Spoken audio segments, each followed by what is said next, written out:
todas. Eu sou a professora Sônia, eu vou fazer a mediação da audiência pública que hoje se realiza, né? Só destacando, é um evento que eu considero de bastante importância para a instituição, na medida em que, no contexto da greve, ele estabeleceu um diálogo sobre quem nós somos, né? Então, bem-vindo a todos. Gostaria de agradecer a presença de professores, servidores administrativos, alunos, a equipe da reitoria que está aqui em peso, né?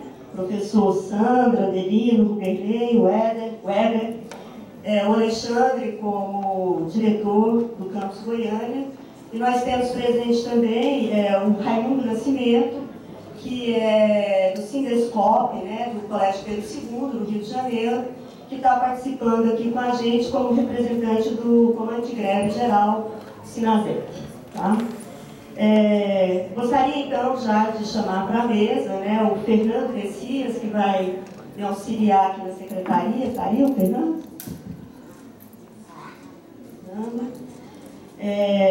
Nosso reitor, professor Jerônimo Rodrigues da Silva, e o nosso debatedor, professor Felipe Valois Júnior.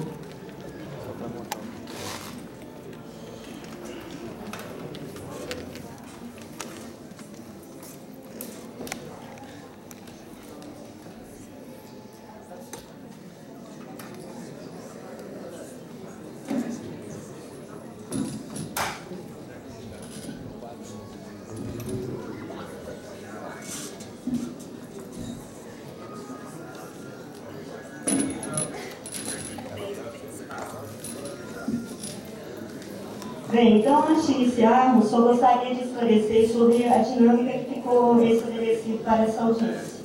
O tema da audiência é a autonomia institucional, democratização da instituição, expansão do IFG e da rede. No primeiro momento, a gente vai ter a fala de um representante do Comando de Greve, que é o professor Valmir, que vai fazer uma fala de no máximo 3 minutos, né? E também o representante do Comando Nacional de Greve, o senhor Raimundo, que também fará uma fala de no máximo 3 minutos. Em seguida, a gente tem o primeiro bloco da fala dos membros da mesa. O professor Felipe Valois falará até 30 minutos. Em uma parte dessa fala, ele vai dividir com o professor Ricardo Novatti. A mesma coisa, o professor Jerônimo Rodrigues também falará até 30 minutos. No segundo bloco, nós teremos 3 intervenções por representantes dos 3 segmentos da instituição, com intervenção de até 12 minutos. Então, nós teremos 2 representantes dos técnico-administrativos, que é a Fernanda Guirra e a Priscila Teixeira, como representante dos docentes, o professor Antônio Roberto. Como representante do discente, até agora o aluno Gabriel do Vale, representando o ensino médio. Eu gostaria de saber se tem algum aluno que vai representar os alunos do curso superior aqui. Como é que é? Nome? Só me dá o nome. Oi? Claudinei. Aluno do curso de matemática, né, Claudinei? Bem, só ressaltando que quando há 2 pessoas fazendo a mesma fala, o tempo de 12 minutos é dividido. Tá? No terceiro bloco, a gente tem a abertura para o debate, com intervenções de 1 a 3 minutos e as respostas de 5 minutos para cada membro da mesa. Só, o Valmir já adiantou, mas só recolocando para aqueles que não estavam aqui ainda, né, após essa audiência vai ser elaborado um relatório da audiência pública. A intenção é que esse relatório seja socializado no IFG. As pessoas responsáveis pela elaboração do relatório é o professor Valmir, do Comando de Greve, e o professor Weber Tavares, como pró-reitor do Desenvolvimento Institucional.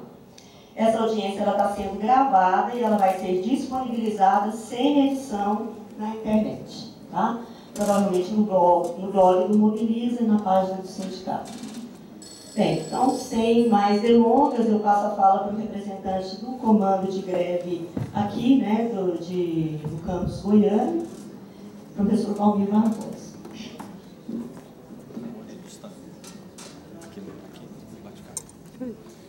Bem, Bom dia a todos, aliás, boa tarde.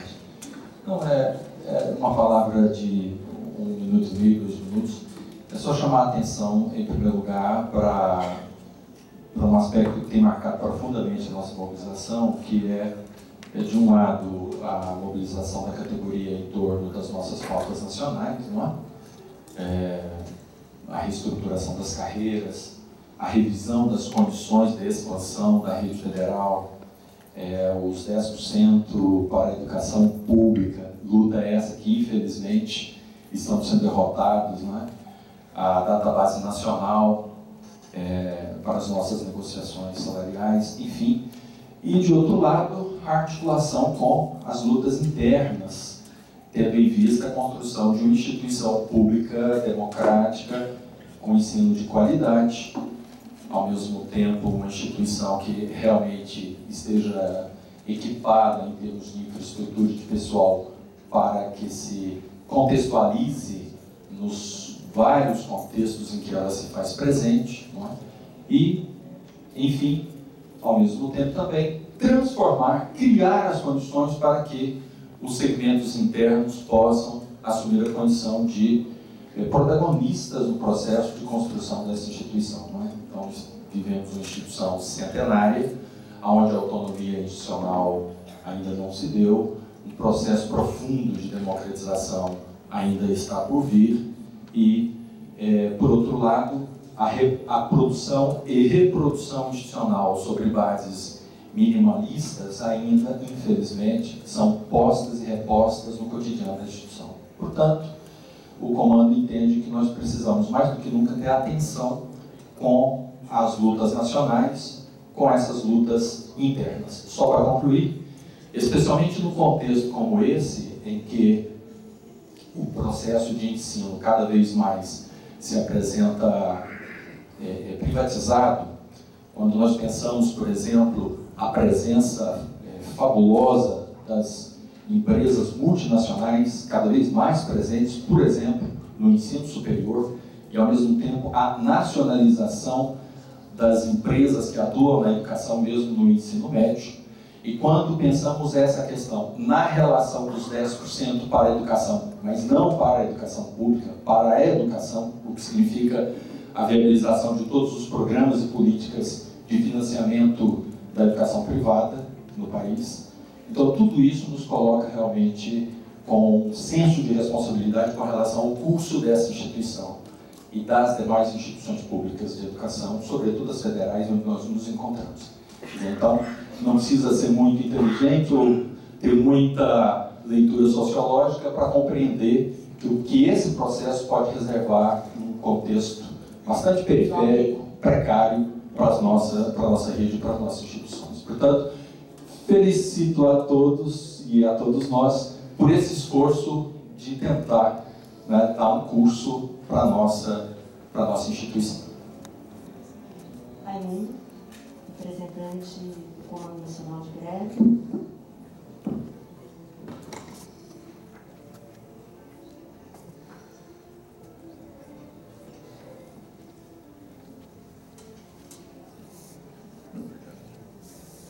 Eu peço, venha à mesa, quebrei o protocolo, trouxe aqui uma jovem comigo, que é Carol, mas eu prefiro chamar de Caroline, que é mais poético e belo.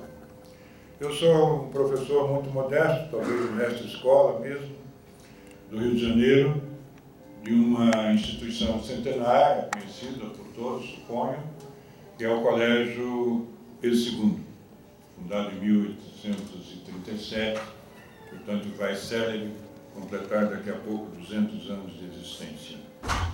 E quero trazer uma saudação de todos os companheiros e companheiras daquela instituição. Hoje ela tem 14 campos, o latim às vezes nos confunde um pouco.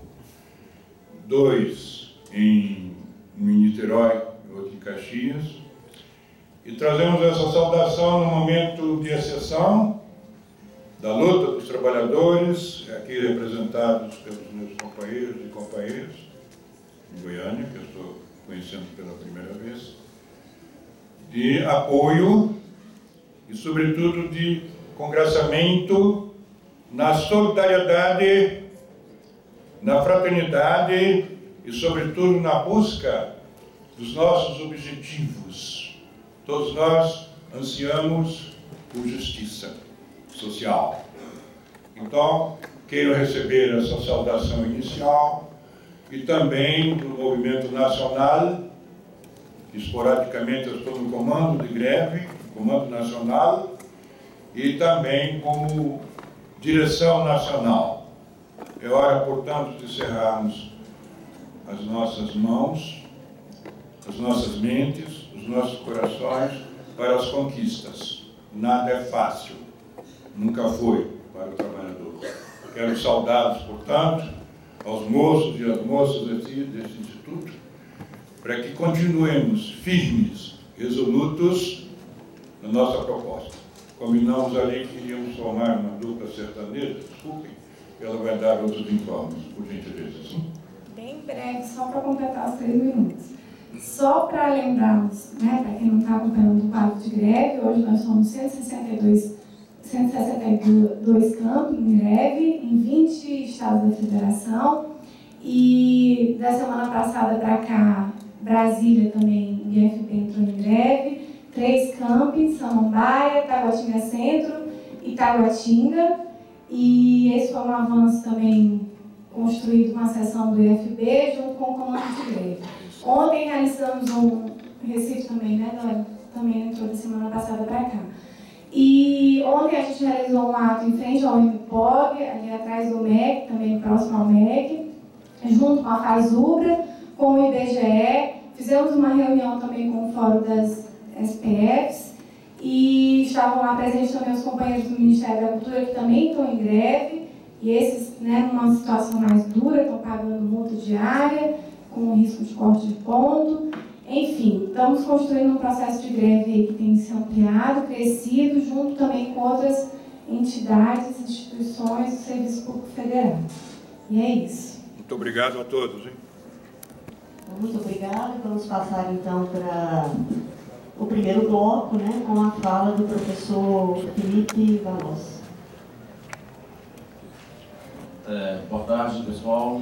Antes de iniciar a minha fala, gostaria de agradecer a presença de todos e também agradecer a indicação, né, do meu nome para compor a mesa, certo, por parte dos organizadores desse evento.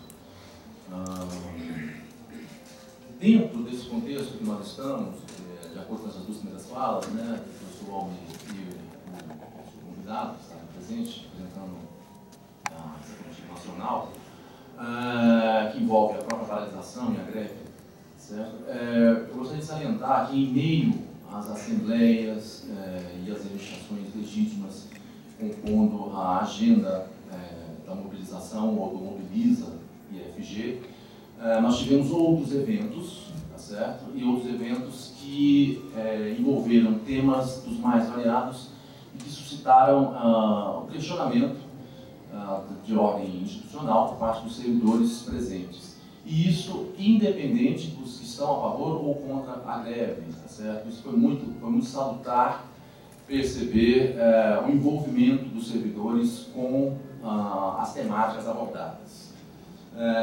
Desses eventos todos, culminou no desdobramento, inclusive dessa audiência pública. E, nesse sentido, eu inicio a minha fala, vou ler, para não ficar disperso, e evitar um pouco as digressões, que não são poucas, e vou diretamente ao ponto. Inicialmente, é interessante chamar a atenção para o fato de que uma ação política pode ser extremamente difícil de definir, sobretudo quando não se tem um exame preciso de um contexto ou panorama anterior à própria ação. Já ao contrário, em se tratando da nossa instituição, é salutar e edificante pensar que este momento é oportuno, podendo sim favorecer uma compreensão clara de algumas ações políticas que podemos ter como necessárias, vislumbrar como necessárias. Cabe ressaltar que o que trago aqui, na minha fala, não é exclusivamente proveniente de um ato individual, mas que reflete ou deve refletir, como a maioria das vezes em que discutimos e debatemos coletivamente a instituição, algo como um foco de uma ação e proposição política ampla, maior. Sobretudo no sentido de propiciar uma possível nova orientação para os atos previamente estabelecidos ou prévios ocorridos por outros segmentos ou pessoas envolvidas na gestão institucional. A proposta temática, como já foi aventada, né, mencionada, é a autonomia institucional, democratização e expansão do IFG, da Rede Federal Ensino Profissional Científico e Tecnológico. As preocupações que envolvem essa proposta temática passam por um paulatino amadurecimento de nós todos, enquanto servidores públicos, do compromisso e da responsabilidade que temos em relação às perspectivas de desenvolvimento da solidez dessa instituição. E que, como tais, devem repercutir nos princípios da instituição pública e de sua função social, independentemente da subjetividade de seus gestores. Evidentemente, para que isso se cumpra, tornam-se necessários que se estabeleçam diretrizes institucionais, políticas acadêmicas, e aí envolvendo ensino, pesquisa e extensão, e administrativas, a criação de organogramas estruturais ou estruturantes, além de programas e ações legitimadas institucionalmente. Em meio a esse processo, uma questão de caráter provocativo não é novidade para nós, mas ela vem à tona nesse momento, mas que deve aqui nortear as nossas reflexões e o debate. O questionamento, o problema seria o seguinte: qual é a instituição que queremos construir? Ora, é de nossa responsabilidade compreender e admitir que uma resposta a essa questão não pode ser banalizada. Não podemos permitir que as orientações para uma possível resposta a tal questão caiam no laissez-faire. Para acentuar a problematização e aguçar nosso discernimento, podemos desdobrar a indagação em pelo menos mais 3 aspectos.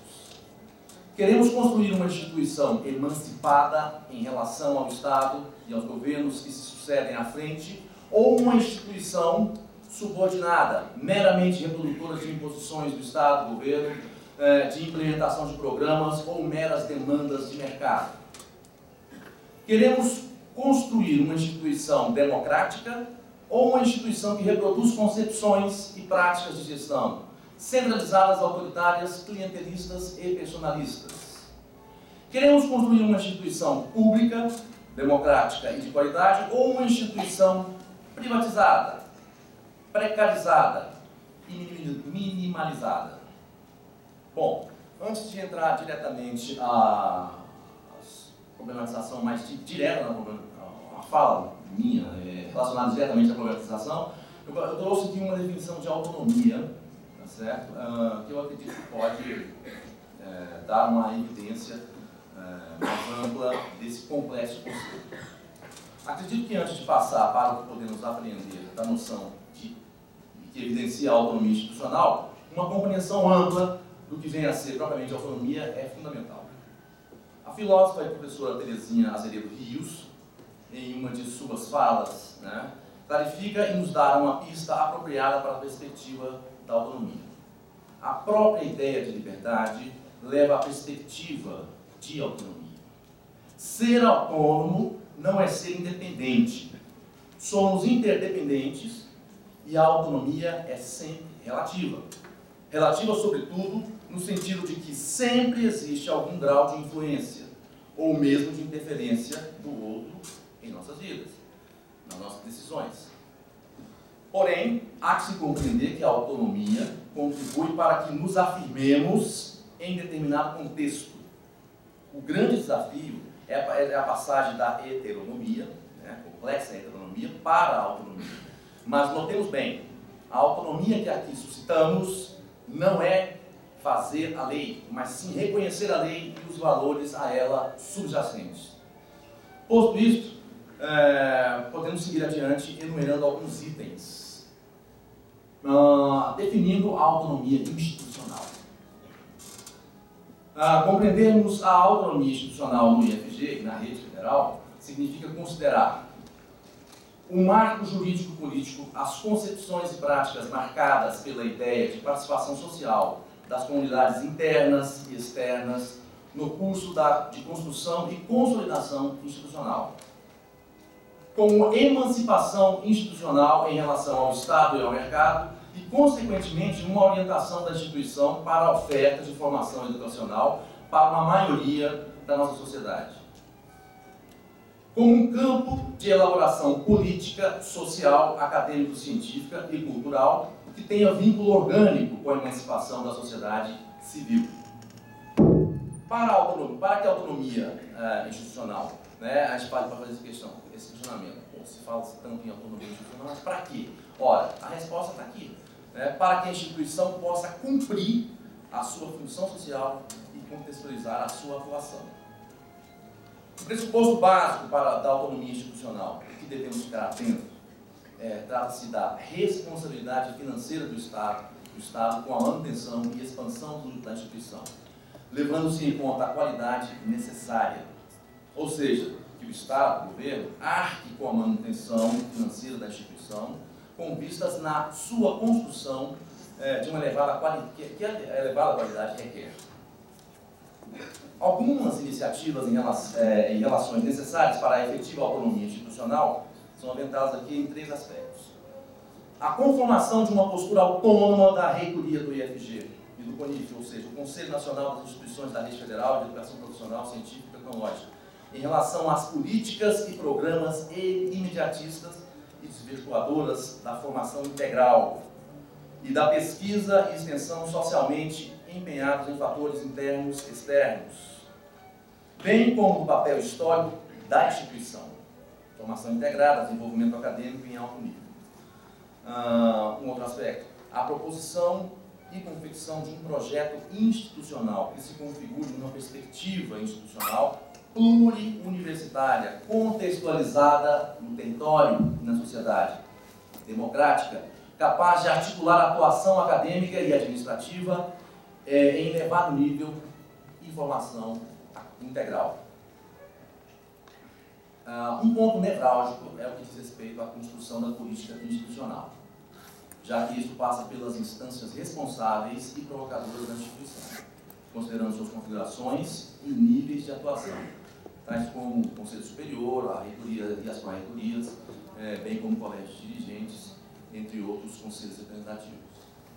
Urge a construção de políticas acadêmicas, de ensino, pesquisa e extensão e administrativas institucionais, mediante escuta e participação das comunidades internas e externas, sobretudo levando-se em conta a descentralização e a condução de tais políticas de forma democrática nos campi da instituição.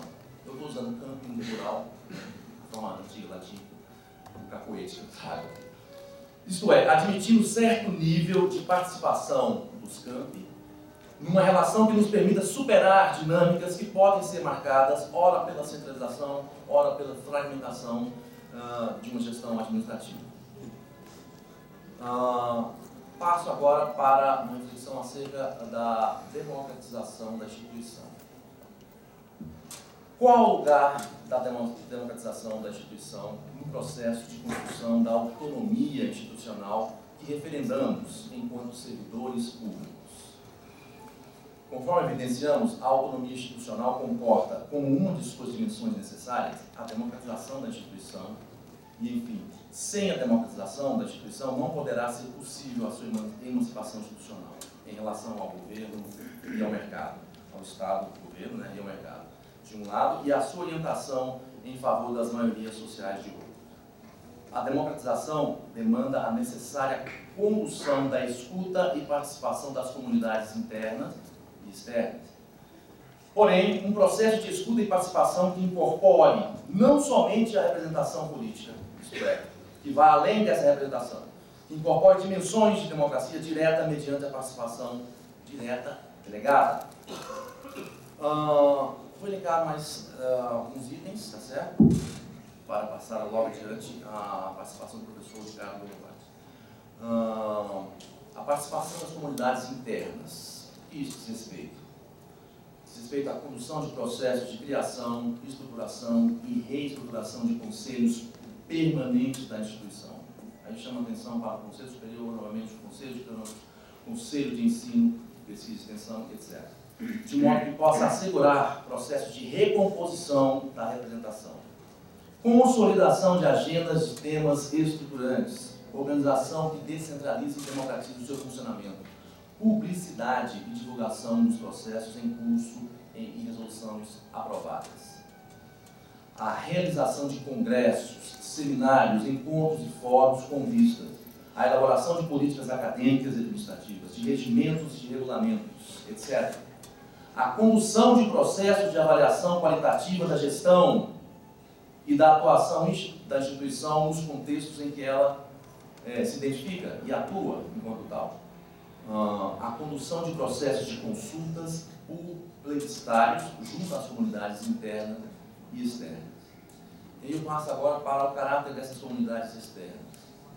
Ora, a participação dessas comunidades externas passa por onde? Pela criação de instâncias que contemplem a representação da instituição e das organizações da sociedade civil e de gestores públicos presentes nos contextos de atuação da instituição. A promoção de eventos com audiências, encontros e seminários que envolvam a instituição e a comunidade externa, tendo em vista identificar demandas e definir projetos e ações de intervenção da instituição nos seus contextos de atuação. É claro que, evidentemente, isso desdobra para a relação dos campos. Né? A condução de processos de avaliação da instituição por parte da comunidade externa. Bom, entre outros aspectos, eu vou passar a palavra para o professor Ricardo Lovares, aqui do campus Goiânia, para fazer uma intervenção, ainda na minha fala, acerca da expansão do IFG e a rede federal. Esse, por favor, depois eu retorno e passo para a mediação da mesa. Boa tarde a todos.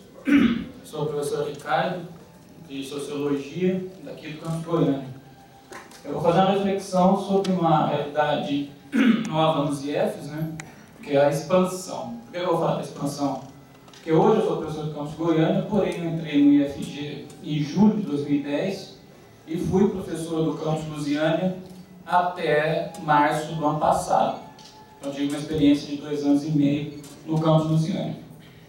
Os pontos que eu vou colocar aqui, professor Jerônimo, são tirados de uma reflexão que eu elaborei junto com 2 colegas do campus, o professor Reinaldo Reis Lima Júnior, de História, e o professor Dirceu Herman, de Filosofia, um texto que nós escrevemos para compor a coletânea dos livros sobre o FG.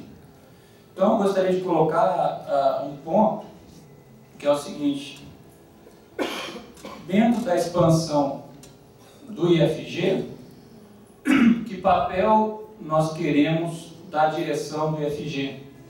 Nós queremos que o reitor seja um representante do MEC no IFG, ou que o reitor seja um representante da comunidade do IFG no MEC. E eu gostaria então de dizer que o professor Jerônimo, em início de gestão, tem a oportunidade de ser marcado como reitor que empreendeu, né, já dentro do perfil de fala do professor Felipe, do texto que ele estava trabalhando, trazendo uma perspectiva de uma gestão plebiscitária, né? Uma gestão que consulta a comunidade sobre o que ela quer. Portanto, os pontos que eu vou colocar sobre a expansão vão nesse sentido e são pontos que buscam a questão da autonomia e da qualidade. A primeira questão sobre a autonomia é a crítica a uma concepção heróica da expansão. Muitas vezes se coloca de que é necessário aproveitar oportunidades que o Estado cria. Portanto, antes de aproveitar uma oportunidade que o Estado criou para abrir um campus, mesmo esse campus ficando 2, 3 anos num local provisório, do que perder essa oportunidade. Isso é defendido no sentido de que se eu não pegar essa chance, outros pegarão. Portanto, eu preciso pegá-la. Isso era uma fala recorrente da gestão anterior do professor Paulo César. Eu ouvi isso várias vezes, o que a gente chama no texto de concepção heróica da expansão. Os outros pontos essenciais são sobre o ritmo da expansão e, sobretudo, o ritmo dentro do campus. Uma questão interessante é, por que o corpo docente vai chegando aos poucos quando os alunos já chegaram? Se a expansão é para ser construída com qualidade, o corpo docente na íntegra tem que chegar antes dos alunos. Aí esse corpo docente vai trabalhar uma definição do eixo tecnológico do campus, fortalecer esse eixo tecnológico, construir uma perspectiva integrada entre as disciplinas. Aí depois de 6 meses, por exemplo, os alunos chegam. Mas o que acontece é que os professores vão chegando quando os alunos já chegaram. E aí você pega um trabalho já iniciando, você já chega dentro da sala de aula, você não planeja nada, né? Isso é muito complicado. E aí as coisas vão só se acumulando de uma forma complicada. O segundo ponto é sobre o planejamento na criação da infraestrutura do campus, já dentro dessa crítica da concepção heróica da expansão, né? É extremamente necessário superar o improviso da expansão. É extremamente contraditório a ideia da educação, do ensino técnico integrado em tempo integral, manhã e tarde, sem a infraestrutura que permite o aluno ficar com qualidade no campus, que é a estrutura do restaurante, né, e do centro comunitário, ou centro cultural, centro de lazer, ou do campus como um todo. Aí se fala, não, mas um dia aquilo vai terminar de ser construído. Só que aquilo termina de ser construído quando 1, 2 ou 3 turmas já se formaram, né?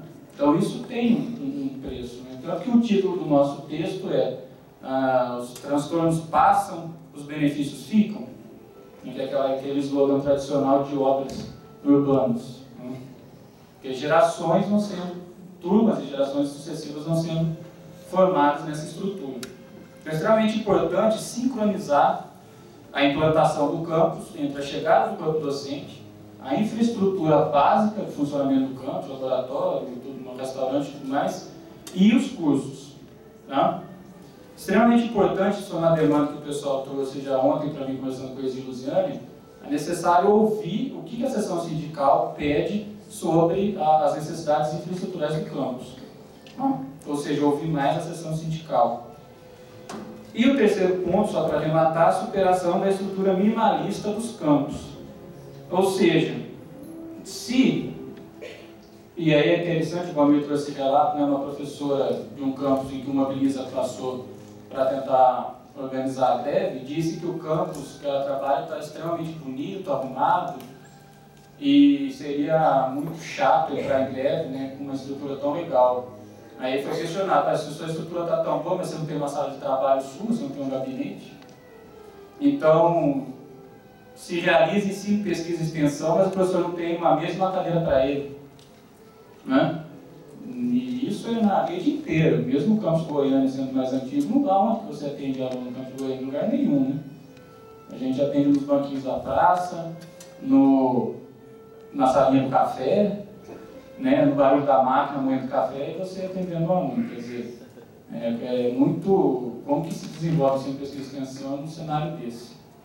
Então isso não é também uma questão da expansão, é da rede como um todo. E na expansão é estranho, porque a arquitetura do campus, que é recém-construído, não tem sala dos professores de trabalho. Tem a sala geral, a sala de convivência, mas não tem o gabinete, né? E ontem, por exemplo, na Assembleia, o professor colocava que temos que ser competitivos com as universidades. Na universidade, o docente, pelo menos, tem uma sala que ele atende o aluno. Às vezes, ele até divide a mesa com outro docente, mas ele tem uma salinha que ele tem lá. Aqui, a gente fica nessa estrutura, né? Eu não acredito muito em competitividade, mas mesmo se for entrar nessa lógica, né? Mesmo na lógica da competitividade, ficaria difícil competir. Então, essas são as questões importantes, né? Que a implantação da expansão merece ser pensada. E novamente, só para finalizar minha fala, lembrando que isso não é a minha fala exclusiva, né, mas uma reflexão da experiência que eu tive no campus e de outros 2 colegas que escreveram o texto. Obrigado e eu volto à mesa. Finalizando, então, essa minha intervenção, antes de passar a palavra de mediação, só queria ressaltar 2 aspectos. desdobrou, vamos dizer assim, a partir desse momento que estamos vivendo, essa conjuntura nossa envolvendo a mobilização do IFG. Né? Um principal aspecto foi que nos eventos e nas assembleias ficou claro para os servidores que isso não deve parar. O Mobiliza deve ser contínuo. Não é só um momento de paralisação que deve suscitar os questionamentos acerca da instituição, ou acerca daquilo que nós somos e que perspectiva nós queremos construir para a nossa instituição. E o outro aspecto é que essa audiência pública deve ser a primeira, acredito que deve ser a primeira de várias, porque uma das coisas mais gratificantes que temos nesse contexto todo que estamos vivendo é ver várias pessoas presentes de campos diferenciados, gestores de todos os níveis que estão presentes na instituição, envolvidos com um único compromisso: melhor para a instituição, legitimar a nossa ação enquanto servidores públicos. Obrigado. Obrigado, Felipe, Ricardo. Passo agora a palavra para o professor Jerônimo. Bom, boa tarde a todos e a todas. Primeiramente, eu gostaria de agradecer, né, o convite feito aí pelo Comando de Mobilização. Agradeço também, saúdo aí a mesa, as pessoas da professora Sônia Lobo, professor Felipe, Fernando. E gostaria de meu boa tarde a todos os servidores, técnicos administrativos, docentes, convidados, os pró-reitores que se faz presente. A minha fala, neste primeiro momento, eu não vou dividir com a equipe de gestão, mas em outro momento nós vamos dar oportunidade para que os gestores que fazem parte da reitoria, os pró-reitores, possam estar contribuindo com essa discussão nessa reunião, nessa audiência pública. Eu preparei minha fala, e até mesmo, muito aqui uma parte conceitual. Então, o Felipe, quando o professor Valmir estava falando, ele falou: Valmir está tomando minha fala. Eu posso dizer também que parte aqui conceitual, o professor Felipe também, ele roubou um pouquinho minha fala, mas eu acredito que nós possamos avançar um pouquinho em relação a isso. O tema, primeiramente, o tema que se propõe nessa audiência é um tema bastante extenso, que não deve se esgotar nesse pouco espaço que nós vamos ter para estar discutindo. E aí, na fala do professor Felipe, que esse Mobiliza, realmente ele continue, que as pessoas que fazem parte da instituição possam estar discutindo realmente a nossa instituição. E nós vamos estar atentos a isso e vamos colocar-se à disposição. Tá? Tenho falado isso, é uma das preocupações que nós temos dentro da nossa instituição. Muitas vezes as discussões elas acontecem em momentos pontuais. E aí, o que pode acontecer muitas vezes é a questão do entendimento, que a gestão é feita em cima da subjetividade da reitoria. Eu acho que isso não pode acontecer. Para isso, nós temos que realmente nos mobilizar. O tema, então, esse tema extenso, realidade da expansão da rede federal e do IFG. Nós estamos aí com 5 anos e pouco de existência da rede, talvez pouco se discutiu nessa instituição. Elaboração de políticas institucionais. Também nós temos em um ponto que eu poderia dizer sério dentro da nossa instituição, que é a definição das políticas. Quando se define políticas, isso facilita a vida de todo mundo, principalmente de quem está lá na ponta, principalmente para os diretores e a comunidade entender essas políticas para dar seguimento à vida da instituição dentro do campo. Eu destaco aqui também no ponto do processo de democratização da instituição. É um outro ponto, e aí eu gostaria de destacar, quando se fala da democratização da instituição, alguns pontos, como a lei de criação dos institutos. Voltando um pouquinho, porque nós temos também que trabalhar dentro dessa questão da legalidade. Na Lei 11.892, ela, no parágrafo único do artigo 1º, nós temos aquelas instituições mencionadas nos incisos, que seriam os institutos federais, as escolas vinculadas, centros federais de educação, são instituições que possuem natureza jurídica e de autarquia, detentora de autonomia administrativa, patrimonial, financeira, didática, pedagógica e disciplinar. Já no artigo 2º, os institutos federais são instituições de educação superior, básica e profissional pluricurricular e multicamp, especializada na oferta de educação profissional e tecnológica de diferentes modalidades de ensino, com base na conjugação de conhecimentos técnicos e tecnológicos com suas práticas pedagógicas nos termos dessa lei. Para efeito de incidência das disposições que regem a regulação, avaliação e supervisão das instituições e dos cursos de educação superior, os institutos federais são equiparados às universidades federais. Aqui eu faço destaque para duas situações. Primeira, o caráter multicampo. Esse caráter é muito interessante. Nós temos que aprender, né, a discutir a nossa instituição. E aqui, logicamente, nós temos uma amostra, né, de participação de outros campos. Eu acredito que, em função até mesmo do tempo para prepararmos essa audiência, foi uma audiência provocada pelo comando de mobilização, mas com a parceria aí da reitoria em determinado a etapa de organização. Então, precisaríamos, para que essa discussão aconteça realmente, pensando nessa característica da nossa instituição, que ela é multicampo. Outro detalhe que eu gostaria de destacar, em relação à lei que cria, no parágrafo 1º do artigo 2º, fala sobre a equiparação às universidades federais. E aqui o professor Ricardo, né, ele cita uma situação relacionada a ensino, pesquisa e extensão, onde os professores, geralmente, nas universidades têm os seus gabinetes. Nós precisamos avançar nisso. Mas, do outro lado também, nós temos que perceber que nós estamos bem mais adiantados em relação à questão da democratização em relação às universidades. Até mesmo que nós formos verificar e comparar os nossos conselhos em termos de equiparação dos servidores técnico-administrativos, docentes e também do corpo docente. Isso é importante também de destacar e isso pode ser pauta dentro das nossas discussões.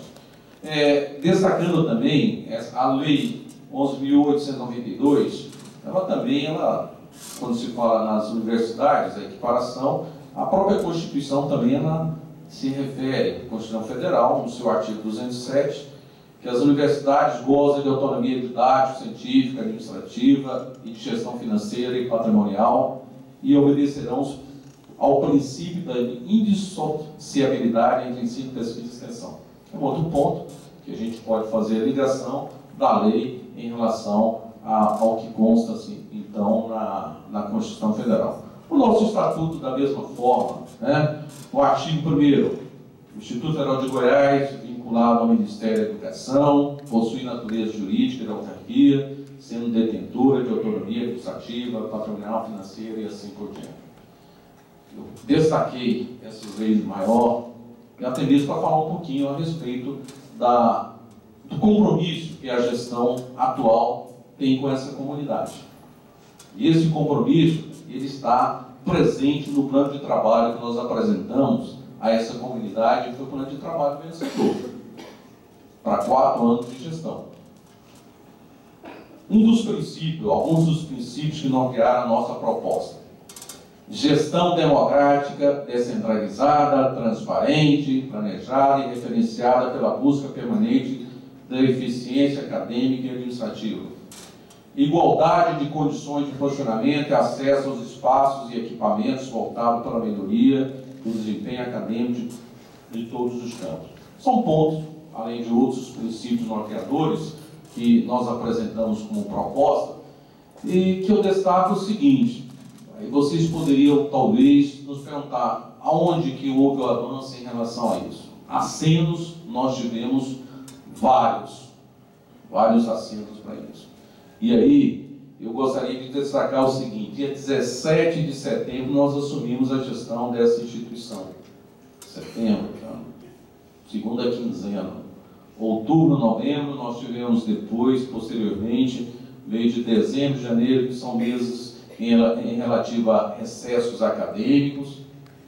Fevereiro, houve uma mudança da composição da equipe, isso atrapalha-se um pouco a gestão, até que os novos pró-reitores entendam realmente o que está proposto, o que está posto nas suas pastas.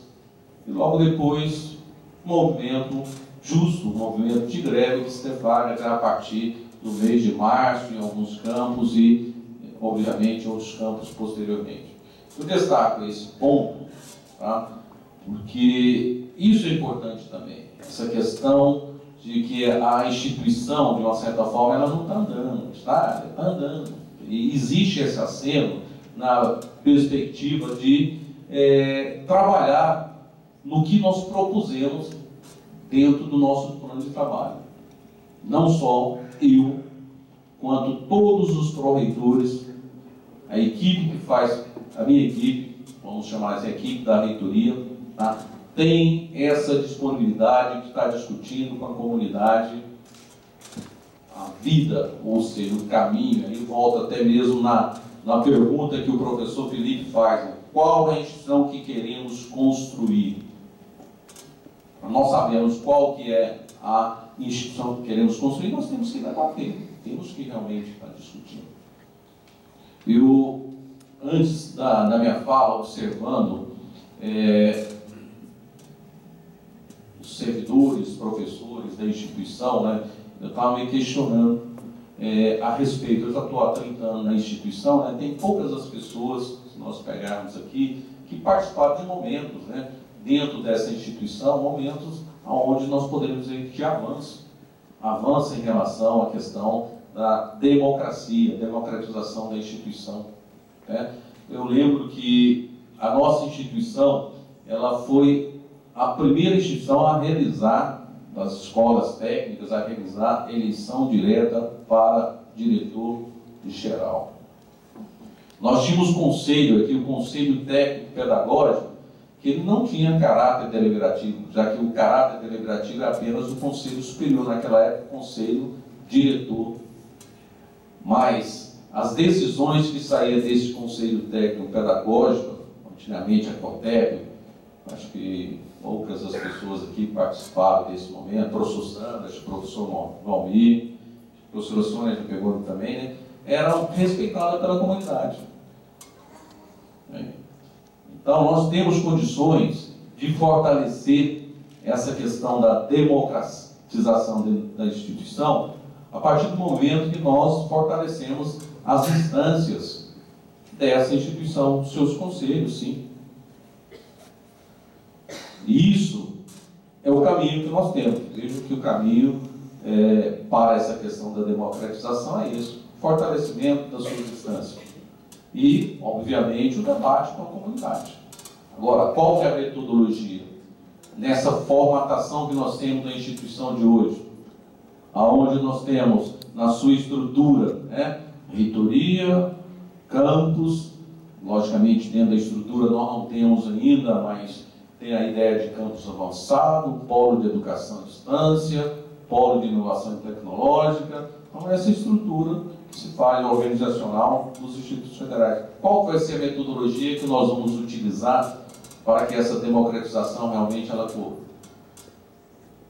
Então, fiz questão de trazer um pouco dessa história da nossa instituição, né? Porque nós temos condições de avançar, sim. Temos condições de avançar.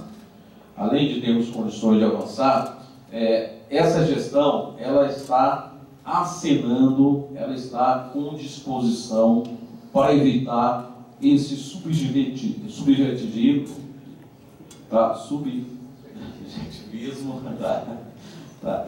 E, logicamente, definimos aqui qual que é a instituição que queremos construir. Uma pergunta também, que é feita na fala do professor Ricardo Golovati, né? E, logicamente, nós acompanhamos lá a vida inicial do professor Ricardo Golovati, dentro do campus Lusiânia, quando ele fala assim, o reitor que nós queremos representa quem, né? Qual que é? Representa o MEC ou representa essa